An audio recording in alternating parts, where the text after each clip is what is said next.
Hello, everyone. I'm Elle Tyson. Please join me in welcoming Marina today, who will be discussing how the Laboratory of Academic Literacy aims to help undergraduate and graduate students to improve writing of their academic texts, such as research papers, summaries, and essays in English. And her research analyzes how feedback given by tutors to undergraduate students at the laboratory contributes to the progress of their academic texts in English. And then we want to let you know that we are recording. We do record each session so that they are available afterwards.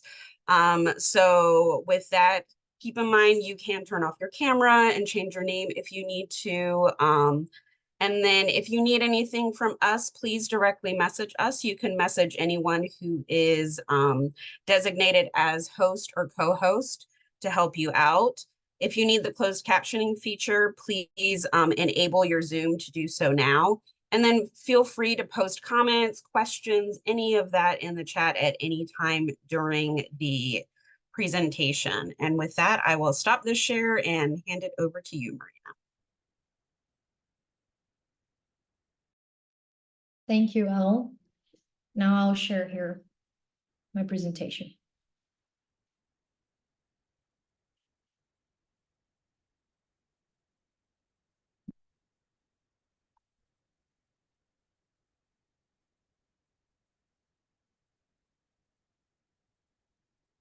Can you guys see it? Okay. So good afternoon, everyone. My name is Marina Mafuz. I'm from the Laboratory of Academic Literacy at the University of São Paulo. I'm a graduate student there. And this is the title of my session, Tutors' Feedback and the Development of Academic Literacy in English. So let's start with, who am I? First of all, I'm a Brazilian English teacher. I'm a CELTA holder. I've been having focus on English for specific purposes for a while now, particularly business English, proficiency exams, prep courses, and currently academic English. I'm a graduate student in linguistic and literary studies in English at the University of São Paulo in Brazil. And as all of us who are here today, I started my master's research because I do believe that writing in English is key to an academic and professional success, especially in a globalized world. And so this session is going to be divided into an introduction of my research so far, theoretical background, data collection, a little bit of data collection, and a brief discussion. So one of the first things that we notice as Brazilian graduate students when we enter programs as the one that I'm currently right now studying is that there is a limited number of initiatives to aid undergraduate and graduate students with their writing in academia. And so this is where I started to search into the Laboratory of Academic Literacy at the University of São Paulo, because I do believe that it is a research center in the sense that we have a research group that I'm a part of, and the laboratory entails many actions to support the academic community, such as seminars, workshops, webinars, roundtables, and to all subjects related to academic literacy. And also, one of the most important things that the laboratory does are the tutoring sessions for students at the university. So in these tutoring sessions, we have students from all campuses. They come to us, and as tutors, we have access to training. We are prepared to, just have these students over and analyze their texts. So as tutors, we try to help them avoid plagiarism, to follow academic register, try to be coherent in their texts, and to develop their linguistic aspects as much as possible. And during those tutoring sessions, one thing that when I was developing the aims of my research and my research questions, I knew that it was going to be about tutoring, and I knew it was going to be about the laboratory and tutoring inside the laboratory, but I didn't know exactly what I wanted to investigate inside tutoring sessions until I realized that feedback was extremely important when I saw students coming back with their texts, and their texts had changed in many different ways throughout the tutoring sessions that they've had with me or with other tutors. And so I've decided to focus my research on the feedback that is given mostly by tutors, but surprisingly by students as well. And so this research investigates how feedback is given at tutoring sessions. And I developed three main questions. Question one being, to what extent does feedback in tutoring promote learning among writers of linguistic aspects in English, such as academic register, for example? Question two, how is feedback provided by the tutor and or student, but mostly by the tutor? And to what extent does feedback promote movement within the zone of proximal development? And so basically the three questions that I'm looking to answer in this research. In order to do that, it's necessary to go into theoretical background. I decided to choose social cultural theory to study the interactions and especially the negotiations that occur in tutoring sessions, because we have different kinds of relationships and we have negotiations. And so social cultural theory in the sense that it promotes learning with, learning together, internalizing processes.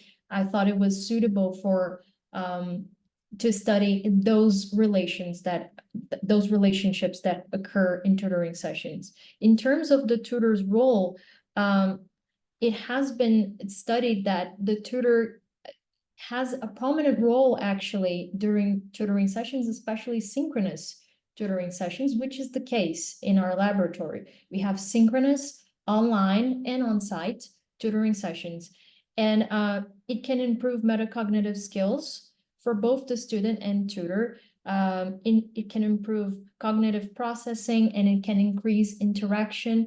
It can promote disclosure because you're having either a face-to-face or an online interaction. And that really helps students, I think, in a deeper sense than it would if they were to have an asynchronous tutoring session, for example. And we can discuss that later on if you like, but I do believe that. And then in terms of feedback in English language writing is actually rather recent when we stop to think about it, because one of the first researchers to investigate that was Lantov, Oliver Lantov, actually in 94. And then Hyland in 2019, they have an interesting book about this. And they talk about how many research questions still need to be fully addressed about feedback. It's kind of unclear to a lot of researchers what feedback actually is. How can we categorize feedback?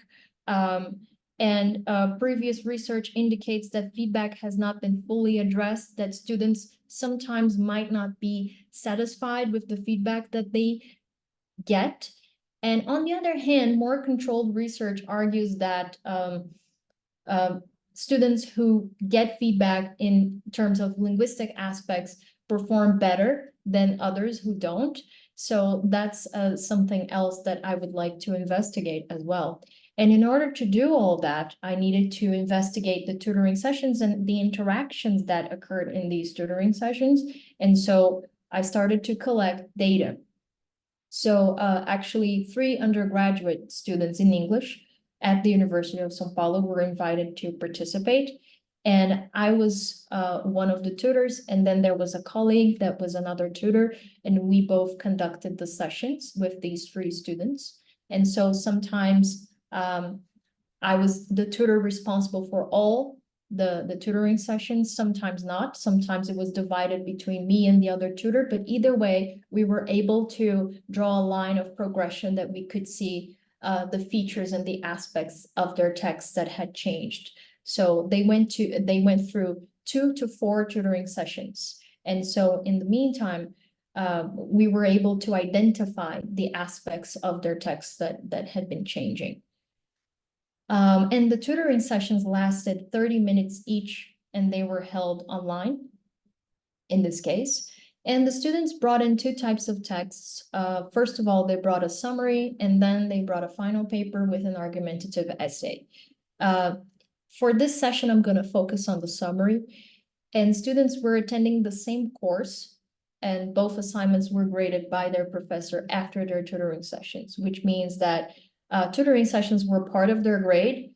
And so they kind of had to join our tutoring sessions so that they could get the full grade. And then after our feedback as tutors, they would change their text in any way they thought possible, and then they would get a final feedback from the professor. In terms of the summary that I'm going to focus on, what did they bring to tutoring sessions was a summary of the text advocating for and against ChatGPT as a tool for students' writing development. So the course they were enrolled in focused a lot on ChatGPT and the role of ChatGPT in general in writing. And so they had to do a lot of writing assignments about ChatGPT in general. And the summary was supposed to follow the genre, right? So to cover the most important points of the text without expressing the summary's author's opinions on the matter. So it should follow the format. And in terms of the procedures, so generally we didn't have a specific procedure for tutoring sessions because we do receive training, but our procedure generally was the tutor reads the student's text, and the students notice one or more aspects that need correcting or change. And if the students do not notice any aspects for change or discussion, then the tutor intervenes with feedback. So it usually happens this way. And the focus of this analysis is on the different types of interaction and social relations as consequences for the level of regulation of participants in tutoring sessions. So during the interaction, participants' behaviors were analyzed based on Wirch, 1979, according to the categorizations of Villamil and Guerrero, 2019, and namely are self-regulated, regulated by the other, and regulated by the object. There are 2 types of relationships in this context. We have symmetrical relationships and we have asymmetrical relationships. The symmetrical relationships involve both participants at the same level of regulation, and asymmetrical relationships involve different levels of regulation. So the relationship, for instance, between self-regulated subjects and those regulated by others is one of the most important ones that I've been analyzing because it's an indication of the zone of proximal development. It's an indication that we have a more experienced tutor that is assisting a less experienced student, or vice versa. It can happen. But this is an indication that there is movement within the ZPD. Right. And so here, I'm going to be brief, but this is a transcript that I translated to English from our first tutoring session. I was the tutor and there was a student. And here's what happens. Portuguese is our native language. So it's the tutor's native language and the student's native language. So we conduct the sessions usually in our native language. And we talk about the text. We read the text in English, but we talk about the changes in Portuguese. So we use L1, we can say that. And so here's basically what happened. We initiated the call and the student came and said that she brought in a summary and it was already revised by the professor, and she made some comments and she highlighted it, and she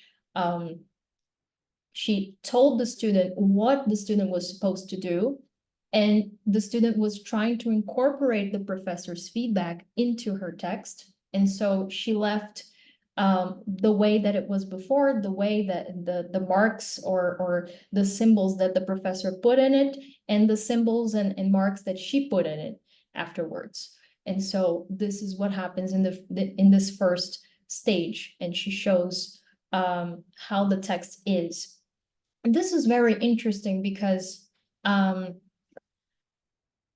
identify the nature of mediation in each interaction, social cultural theory has been very useful. So Villamil and Guerrero, for example, they characterize mediation in three possible ways: mediation by artifact, self-mediation, and mediation by others.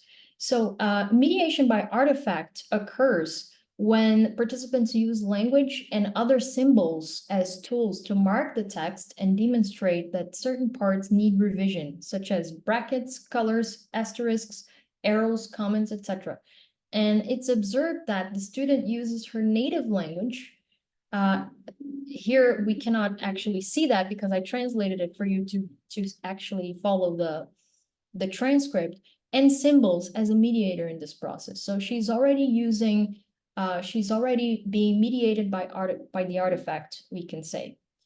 And of course, there were other features about her text that I didn't put here because we don't have enough time to discuss all the data, but there was a lot of feedback about the size of the text, for example. Oh, so the tutor reads part of a text and says, this paragraph is a bit too long and there's no punctuation. I think you need to change that. And so I didn't have any indication as to what she would do because I didn't tell her how she should change her text. But then in the second tutoring session, she came in and she had changed exactly what the tutor expected her to change. And so these things and the way that each relationship in each stage is fluid and is changing is very important to determine how feedback actually influenced her writing or not. Right. So, and if it did, how did it influence her writing? Right. And then just a brief discussion here, I think that we need to consider before I finish.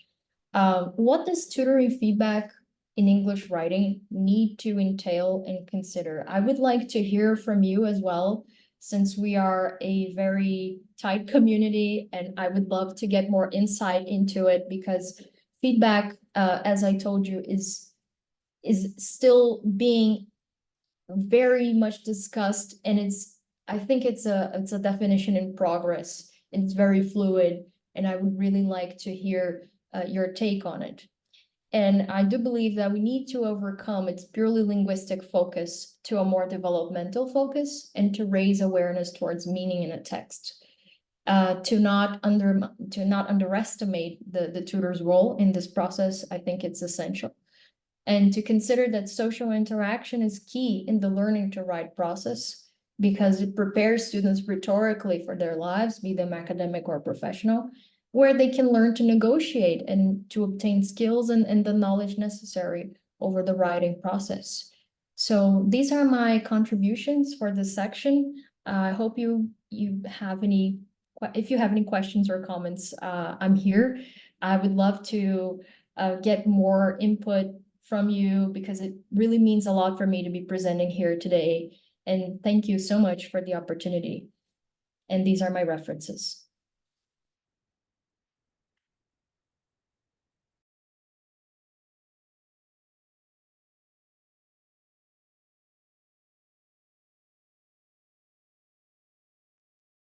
That's it.